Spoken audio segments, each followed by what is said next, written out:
विज्ञान भैरव तंत्र में ओशो आगे कहते हैं, इसलिए आप जन्म जन्म तक क्रोध, कामुकता, अधिकार जताने की प्रवृत्ति न जाने क्या क्या करते रह सकते हैं, लेकिन कभी स्वीकार नहीं करते।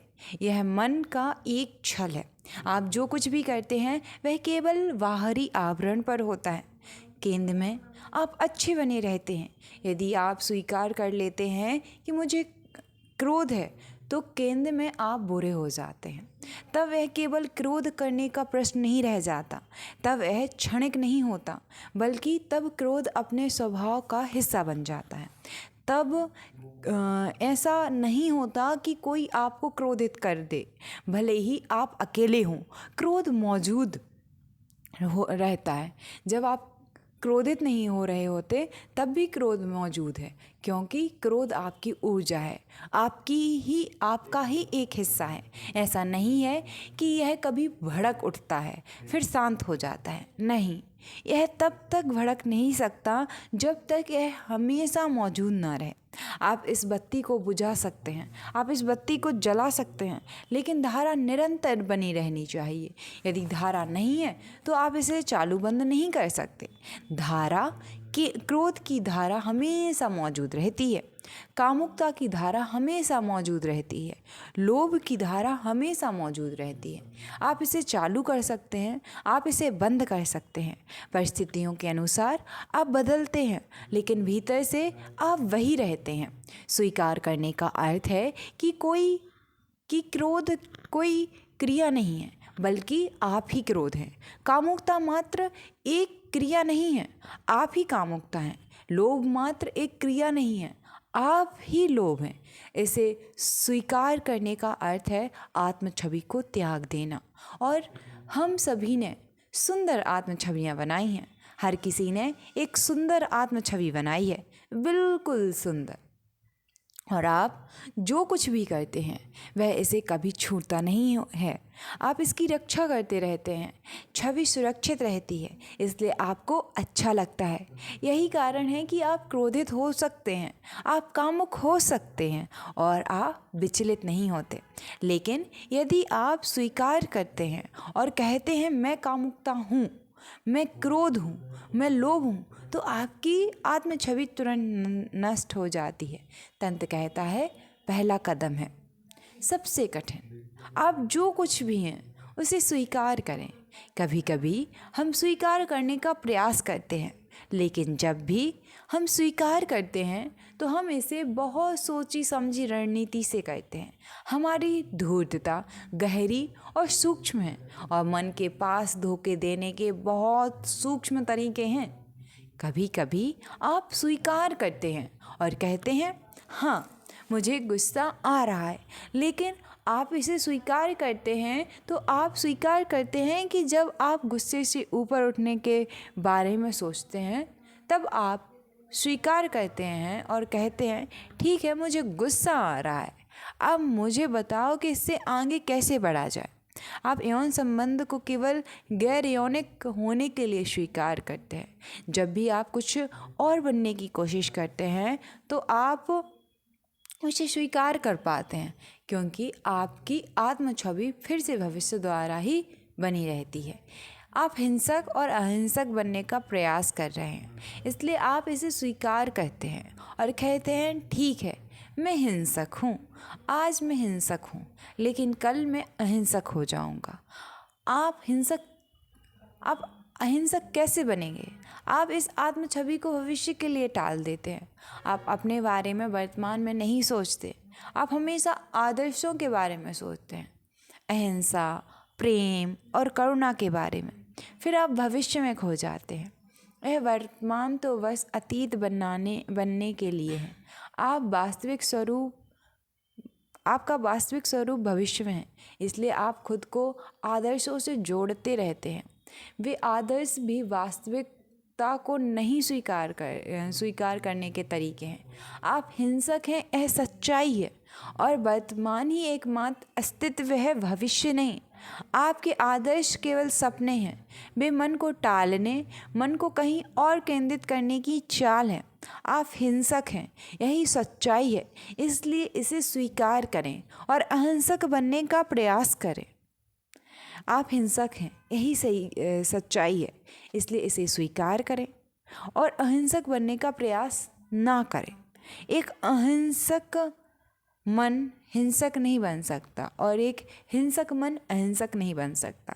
यह कैसे संभव है? गहराई से सोचें। आप हिंसक हैं तो अहिंसक कैसे बन सकते हैं? आप जो भी करेंगे हिंसक मन से ही करेंगे। अहिंसक मन का प्रयास करते हुए भी यह प्रयास हिंसक मन से ही होगा। आप हिंसक हैं, इसलिए अहिंसक बनने का प्रयास करने पर आप हिंसक हो जाएंगे। अहिंसक बनने के प्रयास में ही आप हर प्रकार की हिंसा का प्रयास करेंगे। इसलिए आप हिंसा के इन साधकों के पास जाते हैं। वे शायद दूसरों के प्रति हिंसक ना हों, लेकिन वे स्वयं के प्रति हिंसक हैं। वे स्वयं के प्रति बहुत हिंसक हैं, स्वयं का वध करते हैं, और जितना अधिक वे स्वयं के प्रति क्रोधित होते हैं उतना ही अधिक उनकी प्रशंसा की जाती है। जब वे पूरी तरह पागल हो जाते हैं, आत्महत्या करने की हद तक पहुंचते हैं, तब समाज कहता है ये हैं ऋषि, लेकिन उन्होंने केवल हिंसा के लक्ष्यों को रूपांतरित किया है और कुछ नहीं।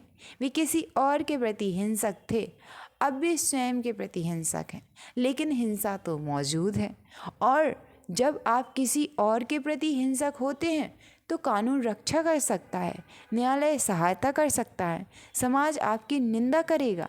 लेकिन जब आप स्वयं के प्रति हिंसक होते हैं तो कोई कानून नहीं होता, कोई कानून आपको स्वयं से नहीं बचा सकता।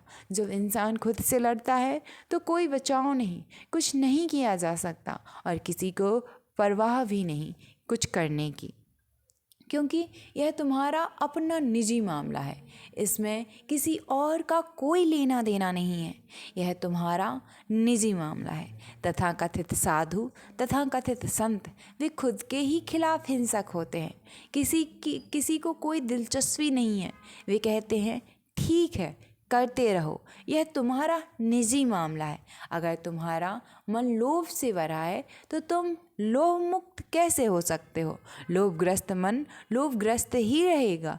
लोभ से आगे बढ़ने के लिए जो भी किया जाएगा उससे कोई फायदा नहीं होगा। बेशक हम नए लोभ पैदा कर सकते हैं। अगर तुम्हारा मन लोभ से भरा है तो तुम लोभ मुक्त कैसे हो सकते हो? लोभ मुक्त मन लोभग्रस्त ही रहेगा। लोभ से आगे बढ़ने के लिए कुछ भी किया जाए उससे कोई फ़ायदा नहीं है। बेशक हम नए लोभ पैदा कर सकते हैं। एक लोभग्रस्त मन से पूछो, तुम सिर्फ धन जमा करके क्या कर रहे हो? तुम मर जाओगे और अपना धन अपने साथ नहीं ले जा सकते। यही तथाकथित धार्मिक उपदेशकों का तर्क है कि तुम अपना धन अपने साथ नहीं ले जा सकते। लेकिन अगर कोई इसे ले जा सके तो यह सारा तर्क ही गलत साबित हो जाएगा। लालची व्यक्ति को तर्क समझ में आता है। बेशक वह पूछता है, मैं धन अपने साथ कैसे ले जा सकता हूँ, लेकिन वास्तव में वह धन ले जाना चाहता है, इसलिए पुजारी का प्रभाव पड़ता है। वह उसे समझाता है कि ऐसी वस्तुओं का संचय करना व्यर्थ है जो मृत्यु के बाद साथ नहीं ले जाई जा सकती। वह कहता है, मैं तुम्हें ऐसी वस्तुओं का संचय करना सिखाऊंगा जो साथ ले जाई जा सकती हैं। सद्गुण ले जाए जा सकते हैं, पुण्य यानी अच्छे काम ले जाए जा सकते हैं, अच्छाई ले जाई जा सकती है, लेकिन धन नहीं ले जाया जा सकता है। इसलिए धन दान कर दो। लेकिन यह उसके लालच को उकसाना है। यह उसे कहना, हम तुम्हें बेहतर चीज़ देंगे जो मृत्यु के बाद भी साथ ले जाई जा सकती है। यह उकसावा कारगर साबित होता है।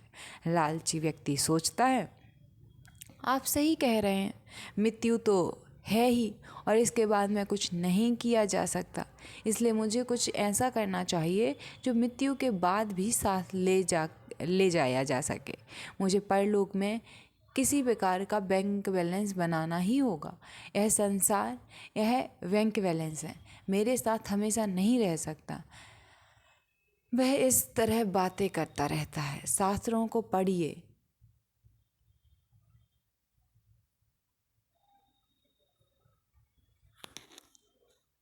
शास्त्रों को पढ़िए, वे आपके लालच को उकसाते हैं। वे कहते हैं तुम क्षणिक सुखों में अपना समय बर्बाद क्यों कर रहे हो। यहाँ जोर क्षणिक पर है, इसलिए कुछ शाश्वत सुख खोजो, तब सब ठीक है। वे सुखों के विरोधी नहीं हैं, वे केवल उनके क्षणिक होने के विरोधी हैं। लालच को देखिए, कभी कभी ऐसा होता है कि आपको कोई ऐसा व्यक्ति मिल जाता है जो लालची नहीं है और क्षणिक सुखों का आनंद ले रहा है, लेकिन आप अपने संतों में ऐसा कोई व्यक्ति नहीं पाएंगे जो शाश्वत सुखों की मांग ना कर रहा हो। उसमें लालच और भी अधिक है। आप साधारण लोगों में एक लालची व्यक्ति नहीं पा सकते, लेकिन आप अपने तथाकथित संतों में एक लालची व्यक्ति नहीं पा सकते।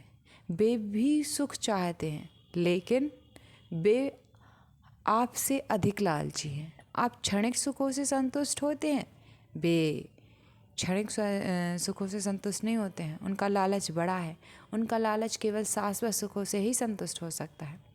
अनंत लालच अनंत सुखों की मांग करता है, इसे याद रखें। सीमित लालच सीमित सुखों से संतुष्ट होता है। वे आपसे पूछेंगे आप एक स्त्री से प्रेम क्यों कर रहे हैं, वह तो केवल हड्डियों और खून की बनी है।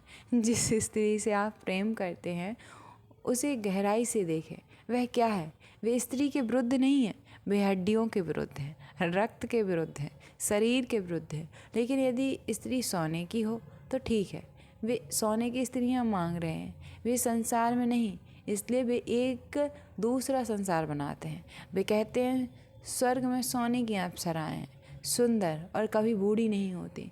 हिंदू स्वर्ग में अप्सराएं, स्वर्ग की कन्याएं हमेशा 16 वर्ष की होती हैं, वे कभी बूढ़ी नहीं होती, वे हमेशा 16 वर्ष की ही रहती हैं, ना कम ना ज़्यादा।